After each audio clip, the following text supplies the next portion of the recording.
addiction creates more addiction. Even recovery and treatment can create more addiction. Going to church and hearing certain things can create more addiction. You get caught up in a feedback loop.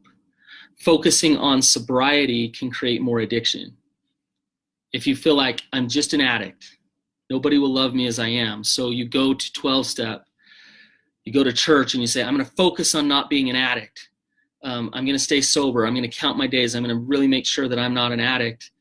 It creates this feedback loop of I'm just an addict, and eventually you break, you relapse, and you realize I got to focus again on not being an addict, and it creates this feedback loop of just being an addict. What if you believed you were something else? Quick story: I was doing therapy recently. This guy was having a really hard time connecting to his wife, and he just wasn't empathizing, wasn't holding space for her, wasn't connecting. And I started noticing that with him, and I said, "What's the problem?" He said, "Well, I don't believe in myself. I don't think that I'm enough." And I started to say things to him like, "Well, you need to believe in yourself so that you can connect to your wife."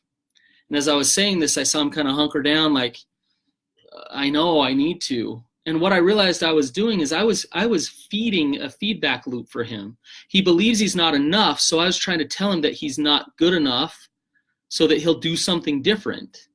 But that doesn't work. And I stopped for a second and I said, hang on here. Let's accept you for right where you're at right now.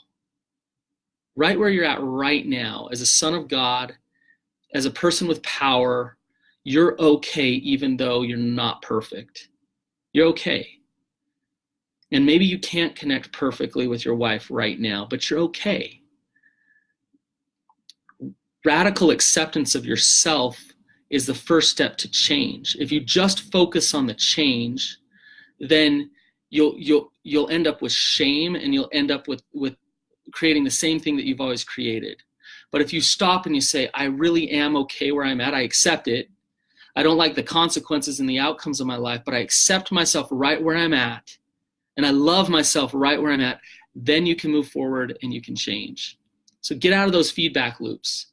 Telling yourself that you're fat and ugly and unhealthy and going to the gym to try not to be that, ultimately you'll still feel that way about yourself.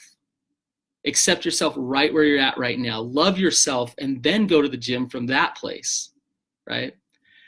That's my 2 cents for today, you guys. If you like this video, please share it. And also check out our premium site account on Patreon for more content like this. Have a good day. See you guys.